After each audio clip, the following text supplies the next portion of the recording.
Hey, what's going on, everyone? This is Elder Fitz, and welcome to the LFCC Ministers Corner. In this video, we start a three-part series on how to do an inductive Bible study.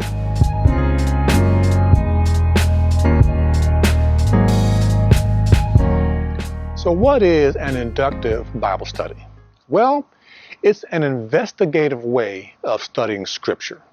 It is a very powerful tool, and it really helps you to dig deep into the Scriptures, get a better understanding of what it meant at the time, and how you can apply God's Word today. Now, if you go online and do a search, you'll find all kinds of information on an inductive Bible study, from the simple to the very complex. Well, in this video, we're going to focus on the three primary stages of an inductive Bible study. Stage 1, observation. Stage 2, interpretation. And stage 3, application. So let's go ahead and start the process of looking at observation.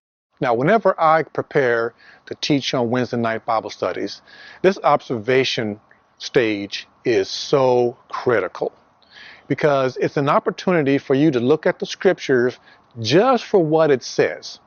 You're not trying to interpret. You're not trying to make the Scriptures sound like something, or make it to sound anything that is deep.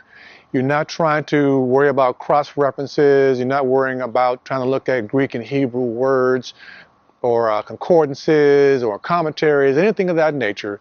This is simply about looking at the text for exactly what it says. As a matter of fact, avoid the temptation to try to start interpreting it. So I want you to put on your investigator's hat and pretend that you are a detective trying to solve a mystery. Because in this stage, it's just about gathering the facts. And the one way you do that is by asking questions. And as a guide, there are 5 questions and an H that you can ask yourself. Who, what, when, where, why, and how. So those are the questions. And what I normally do is I'll have the Scriptures printed out, because I like to write, and I'll have a red pen, and I'll start to begin to ask myself these questions. So let's look at these questions individually. Now, when you're asking yourself who in the text, who's speaking, who's the audience, who is the author, things of that nature, it's about identifying everybody in the Scripture, especially if you see words like us, them, we, our, I, they. So you want to make sure that you can jot that down and says, okay, this is a who, so that during the interpretation stage, you can begin to look up and to find out who everybody is in the Scripture that you're studying. Anything you don't understand is a good place to write down a what. What does this mean? What did they say? So it is a good place. If you need to get more understanding, this is a good place to just jot down the what for the Scripture that you're studying. When is about time. When did the Scripture that you're reading occur? Or did they make a reference to something in the past, the present, during the time of the Scriptures, or the future? Where is about where are we? Location, location, location. Are we in Jerusalem? Are we in Egypt? Are we in the temple? Or in the case of a prophet like Ezekiel, are we in heaven? Or like the book of Revelation, where John is seeing these visions. Is he taking us there? So it's about, where are we in the text?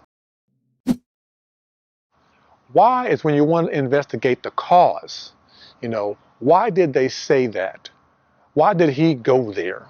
And so here's where we start to understanding, some of the reasons why something happens in Scripture. The how is in what manner or in what way. So for example, how did Jonah escape from the belly of the fish? Or how did Jesus, transform on the mountain of transfiguration? So it's one of these questions where you look into the manner of things and how they occurred when you ask the how question. Now, as a side note, just because you ask the question doesn't mean you'll always get an answer. Don't get discouraged by that. The Bible says that we look through a glass darkly Great is the mystery of godliness. We're not going to know all, see all. God's not going to reveal all to us. But it is an awesome, awesome exercise. And I can't tell you how many times God has spoken to me in the observation phase. You know, I get a part where I just get into a zone and I can just hear the Holy Spirit begin to speak. So he begins to put the puzzle pieces together. God begins to connect the dots during the observation phase. And if you employ this method, I guarantee you it'll take your Bible study to another level.